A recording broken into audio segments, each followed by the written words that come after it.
Welcome and thank you for tuning in. You're listening to the Beyond 50 radio program. I'm Daniel Davis. Many of you, as we have enjoyed, or maybe not so much enjoyed, the election of President Donald Trump, one particular term we keep hearing coming out of his mouth is that known as fake news. Not too long ago, I enjoyed a tremendous documentary that had to do with the case regarding WWF wrestler Hulk Hogan. And although I wasn't really familiar with what this case was about, in this particular documentary, it showed a deeper side that all of us should not only be paying attention to, but actually feel some alarm. In this case, what was really beginning to unravel was the fact that there was a billionaire who was behind this whole thing, who was really trying to find a way to diminish the kind of information that we get when it comes concerning the news. Now, you got to think about this for a minute and how we get our information and the way it's delivered today with the competition, which has increased viewers' attention and spans have decreased. You know, the value of real important news delivered by dedicated journalists has diminished. In fact, we kind of consider what is journalism, if it even exists anymore. I mean, after all, it's pretty rich with opinion. Watch any Fox News broadcast, ABC, NBC, CBS, it doesn't really matter which one, CNN even regardless, and you'll find out that people seem to spew more opinions and ambiguity than actual real information or truth. On our program today, we're going to be bringing a guest on who has more than 35 years in television news, having worked for all major U.S. television news stations and networks. He is an Emmy Award-winning cameraman and producer, and the understanding of the overall television production process and its comprehensive with 3 decades of experience. I'd like to welcome to the Beyond 50 radio program today someone who's going to really open our eyes to see how we can actually clearly gain information out there when it comes to discovering what the truth is. I'd like to welcome to the Beyond 50 radio program our guest, Tim Ortman. Tim, thank you for being on the program today. Well, you're welcome, Daniel. Thank you. You know, this is one of those areas I remember years ago sitting and watching a news program. I don't even really watch the news, never really have been a big fan of it. You know, you kind of should go out there and find out things for yourself. But I realized I just watched a half hour, and these guys really didn't say much of anything. Now, what's been your experience about this? Well, the book Newsreal, A View Through the Lens When, it's a memoir about my time as a young NBC cameraman spent overseas as part of the Foreign Press Corps in what I consider the heyday of international news coverage. It takes place during the 80s, and for me it started with the war in Lebanon and ended with the fall of communism. So it was a very tumultuous time, and throughout that whole period, working in the news media, I developed a real sense of camaraderie with the other dedicated men and women that I worked with who were covering news like me.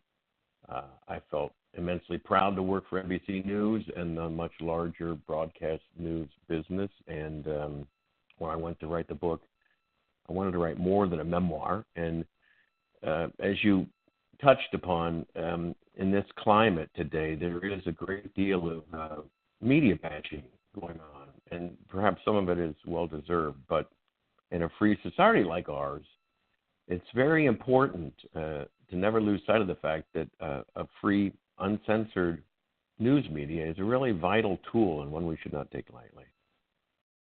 Well, what it definitely is, especially when it comes to the process of government, is it certainly is the checks and balances, or it seemed to used to be. Sure.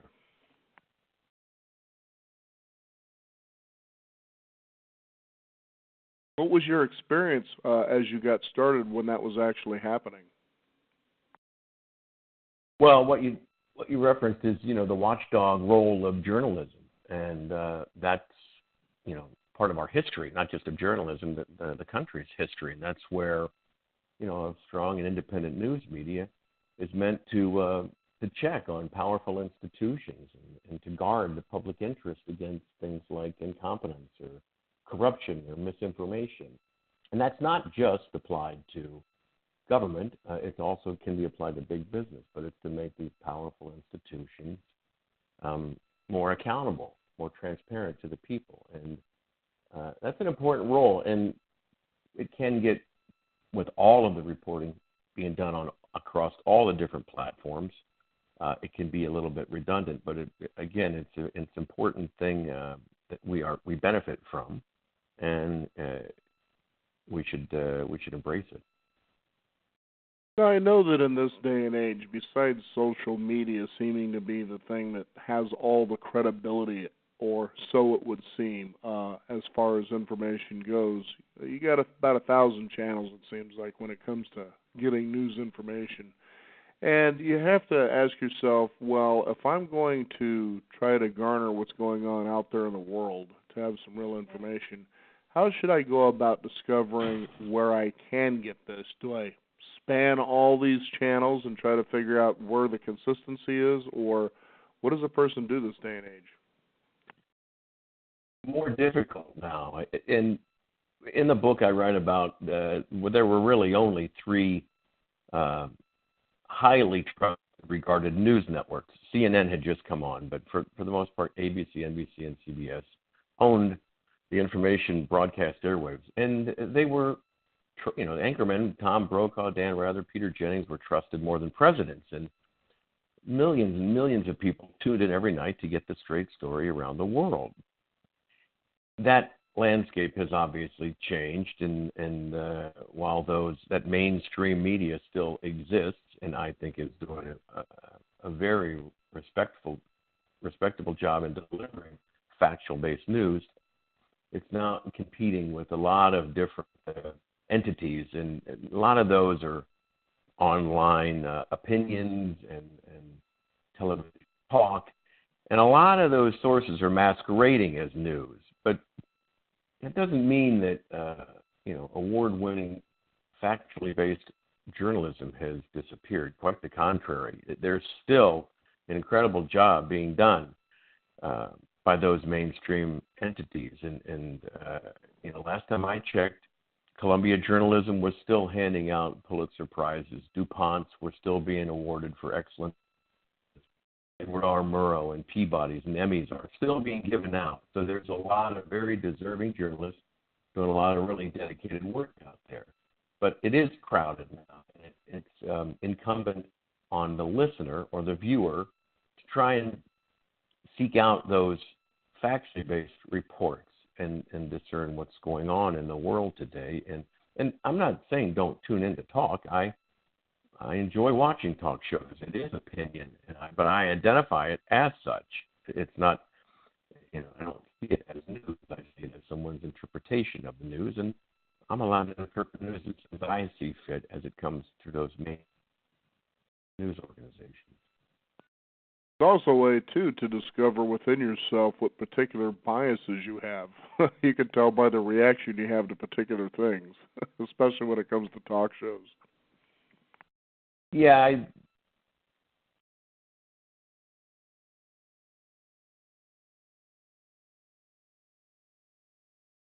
Tim, are you still with us? I am. Can you hear me? Yeah, for a minute there, I thought you were kind of answering the question there, and it sounded like you cut out there for a second. Sorry about that. What I was saying is that as we add these new options, change is good. Choice to the consumer is beneficial, but we've got to be careful not to gorge on just one source of perhaps slanted or biased news. It's important to read a couple of different perspectives, but again, be careful between what is news and what is opinion. And Walter Cronkite, legendary, respected anchorman, famously said that objective journalism are as similar as the Bible and Playboy magazine. So identify them for what they are. Now, in your book, you talk about fake news as an artificial term. Now, let's talk about that for a minute. It seems you started really hearing a lot of that through Donald Trump, at least for me anyway. And I found that funny because maybe to a degree he was right, but then you can't really take that as gospel either. So the term fake news was originally coined by the guys on Comedy Central, Jon Stewart, and in reporting satirical political skits. It was meant as a comedy sketch. And then, of course, candidate Trump used it in a different way. But I entitled the book Newsreal, spelled R-E-A-L, specifically to confront this phenomenon of fake news. And as it's applied to mainstream broadcast and print reporting, I don't subscribe to that term, fake news. I see it as a smokescreen, a diversionary tactic, intended to distract the reader or the listener or the viewer from a story that at its heart is factually based. But by applying this fake news label to it, it's an attempt to take the viewer's attention and move on to a story that's perhaps more flattering or more complimentary. But just because a story isn't complimentary or flattering doesn't make it fake. At its heart, it's truthful. And oftentimes, truth can be a bitter pill to swallow. I see more fake news originating from online. They don't claim ownership, where they're simply online bloggers regurgitating news from other real sources. And then, of course, it gets morphed into opinion and everything else. And we know now from the Cambridge Analytica scandal that there can be, ulterior motives in reporting or supposedly reporting news online, and that data can be manipulated. But I don't see that manipulation coming from the mainstream media. They're taking ownership with these stories. They're standing behind them. And as I write in the book, if the stories are lies, there's slander and libel laws set up to protect against that. There's courts awaiting, and there's all kinds of things that can be, prosecuted to catch people who are intentionally lying in the media. That's not the case. You bring up something. We actually talked about that on the program probably close to a year ago, and that was about libel laws. And it was really fascinating how our guest was talking about how in other countries they kind of push that aside, places like Great Britain, England. And he says, here that's very much alive, but there certainly seems to be a lot of, let's call it underground manipulation to find out ways that we can expunge that in such a way that when you try to point the finger about liability and slander, it's going to be a long, hard road and probably not a process most people will want to follow, even if it is in the name of justice, making sure the truth, is revealed and maintained. What have you seen when it comes to that arena, as far as the libel laws and so forth? I'm a journalist, or former journalist. Now I'm an author, and I'm not an attorney. So I'm not an expert in libel laws. No, we're not. I'm not interested in whether or not there's an expertise in it. I'm wondering whether or not that's actually happening, where you're seeing it a lot more difficult, perhaps, that people can say, this is libel, or, this is slander, I'm going to do something about it, and whether or not, that has the kind of power to be sure people toe the line rather than, making sure to let it go. I really can't speak to the legality of, how difficult or how easy it is to prosecute on libel or slander, but what I can speak to, and you mentioned different countries, I was very fortunate to carry a camera and report the news on 5 different continents.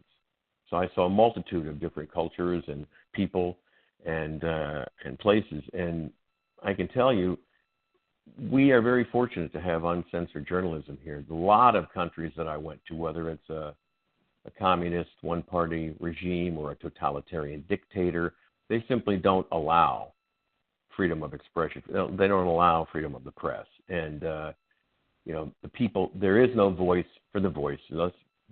There is no independent way to get news and information out. It's what the one party or the dictator chooses to report. And I think we saw that with North Korea.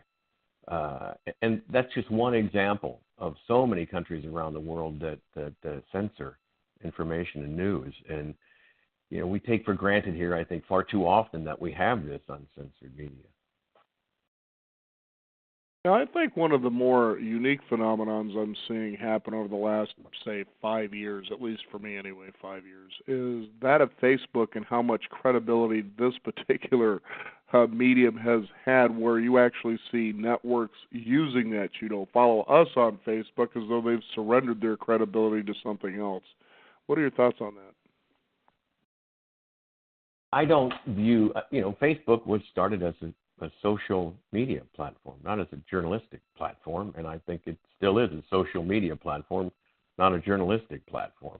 I don't know, how many Emmy award-winning journalists are employed at Facebook. I don't know how many Pulitzer Prizes are handed out to Facebook for, factually based reporting. I would hazard guess zero.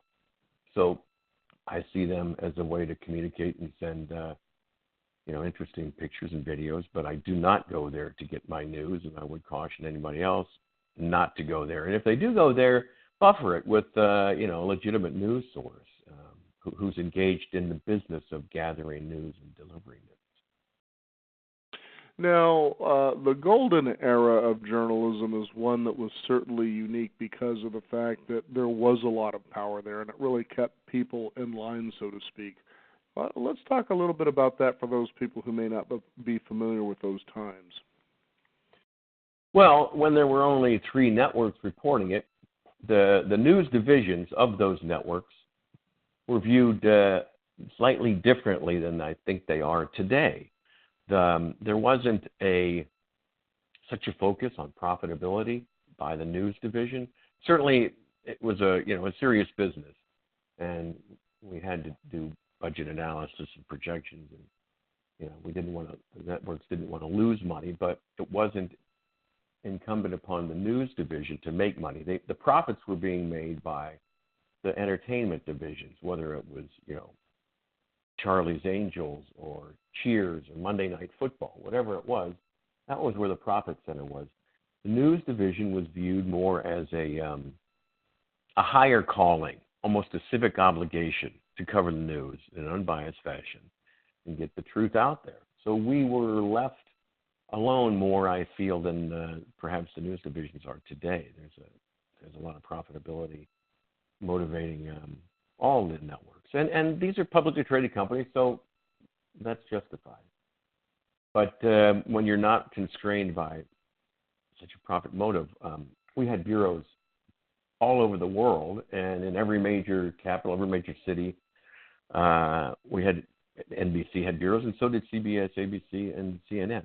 And what that does is give you a very global perspective, but it also makes you as this enormous entity, very agile, very mobile. And we could mobilize on very short notice and cover news in all corners of the world. And I write about that in the book. We did that. That was the case with a story that broke in Ethiopia. The BBC had broke the story about this famine of almost biblical proportion, and no one had heard about this. And we scurried down to Ethiopia, got into Addis Ababa, which was no small task, and then found out that the famine was in a very remote part of the country, which was being hit by a creeping desert and a lot of drought and famine. So we made our way up there, and we were ill prepared for what we saw.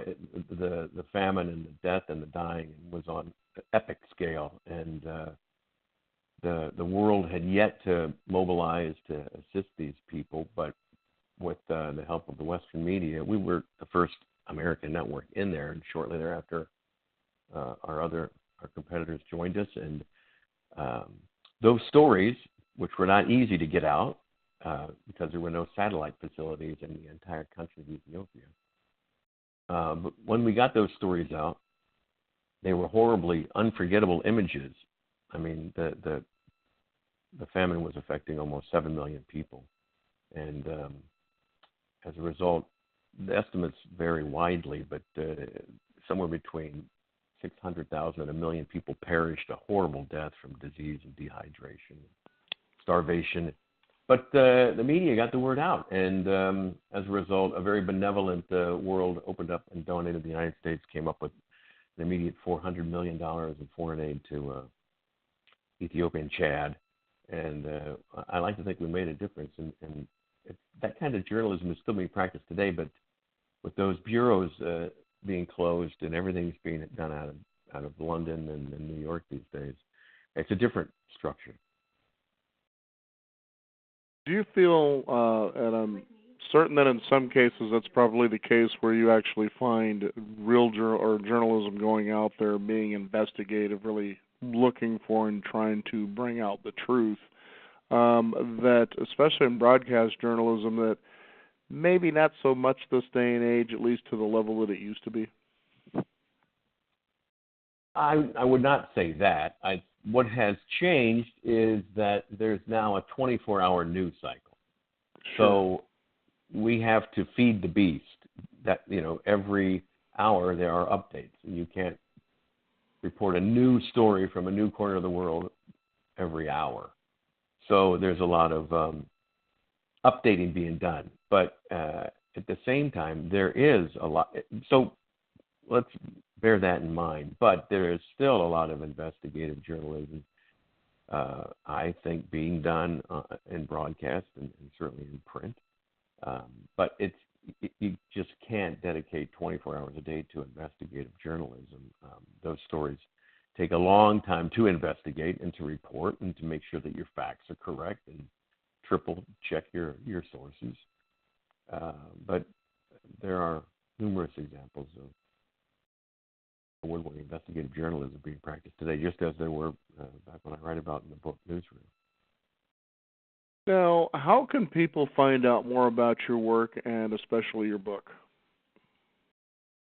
We launched Newsreel. I was invited to speak at the Ronald Reagan Presidential Library earlier this month. So it's just recently out, and it's available on both Barnes & Noble and Amazon.com. I am on Twitter and Facebook at Tim Ortman Writer.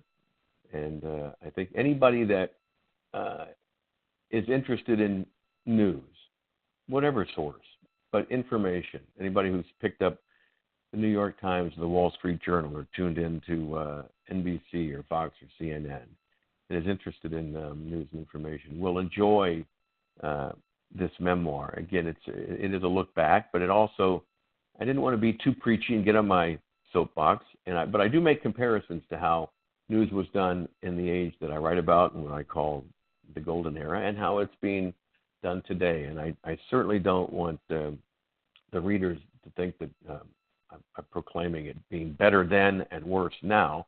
It's just different. The landscape has changed. But at various points, I do remind the readers that it's important not to lose sight that this is a valuable tool. The news media is not the enemy of the American people. The news media is quite an asset for the American people.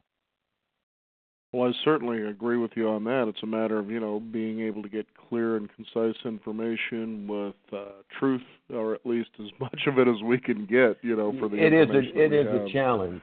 Yes, yeah, it's absolutely. But the one other thing to remember is that we're the most powerful nation on earth. And being the most powerful nation on earth, we owe it to each other. We owe it to the founding fathers who wrote the Constitution and guaranteed freedom of the press. We owe it to them and ourselves to be the most well-informed. We can't have all this power without knowledge. And we gain knowledge in many ways, but most importantly through news and information. And we should definitely be informed. And it helps, I found in traveling the world, it helps to shrink the globe and empathize with the myriad other cultures and people that we share this planet with. Some of them would do us harm, but many of them are our allies, and there's a lot more similarities than differences with people around the world. Well, and you bring up something that's really important, because a lot of times what you're seeing in this newer generation, and not all of them, but, because I've found a lot of tremendously wonderful they call them millennials now, but, Sure. that are doing basically the same thing I was, getting out there, getting jobs, getting, paying for their own education. And it's really kind of unnerved me that in general we speak toward this generation as being lazy and entitled. And maybe some of them are. I haven't ran into too many of them, fortunately enough. and they seem to be as ambitious and motivated as I felt that I was when I was that age. But that being said, when we were talking about social media and how that's where a lot of the information, especially for that particular generation, is gleaned. Well, I read this on Facebook. I'm going to take that out as gospel. I'm going to put that out there, and I'm going to have an opinion about it and be motivated by my actions through it. And you realize, well, wait a minute. What more do you know about this? And it seemed to be a very linear process rather than a holistic one. And, certainly I was living up in Portland, Oregon at the time when Donald Trump was elected, and it was really unique to see how they were gleaning their information from all of this, what their actions were on the march on Portland against Donald Trump's election, and how they started, beating up properties and busting, business windows. And I'm thinking, well, I've seen this coming. But that wouldn't have been too much different from maybe Generation Xers or maybe even baby boomers back in their day in some ways. You rose up and you made a lot of noise about it, but there was so much coverage about it. And it was just, it was just really kind of funny how when you would see certain news produced on that, like, well, so what is the angle here about what their motivations are? And you really got to get in there and do your homework based on the information you have. Yeah, you touched on millennials. I've got 3 of them, and I'm still struggling to try and understand them. So, is that just because it's fatherhood, or?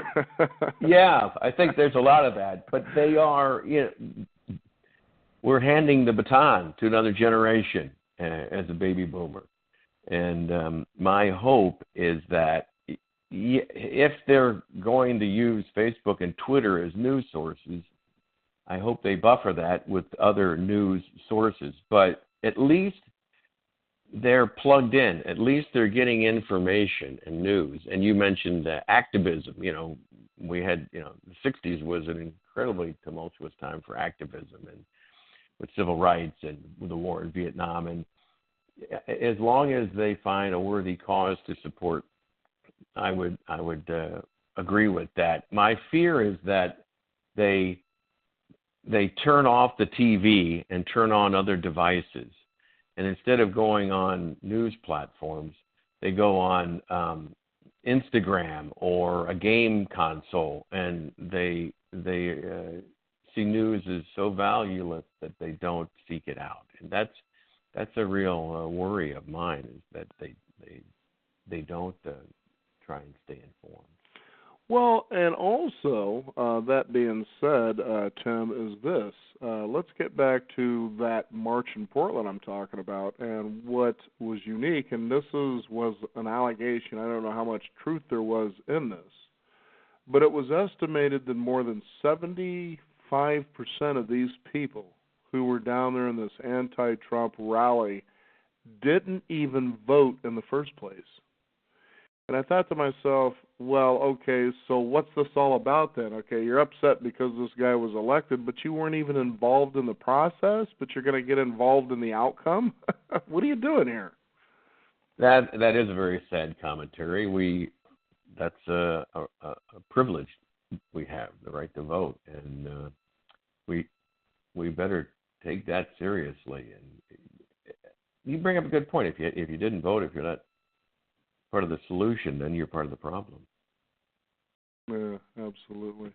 Well, Tim, it's certainly been wonderful to have some of your time to talk about your book. And if you can, for the listeners out there, where can they get it? Where's the website and how they can find you?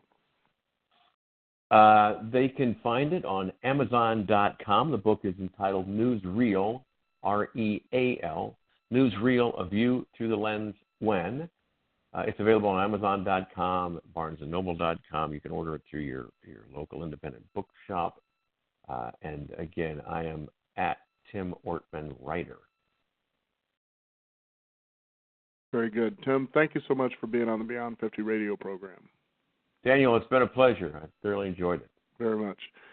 We want to thank you, the listeners out there, for joining us. You can discover more at beyond50radio.com. That is the number 50. We do encourage you to sign up for our weekly e-newsletter and keep up to date with what's going on in the world of Beyond 50 as well as our upcoming shows.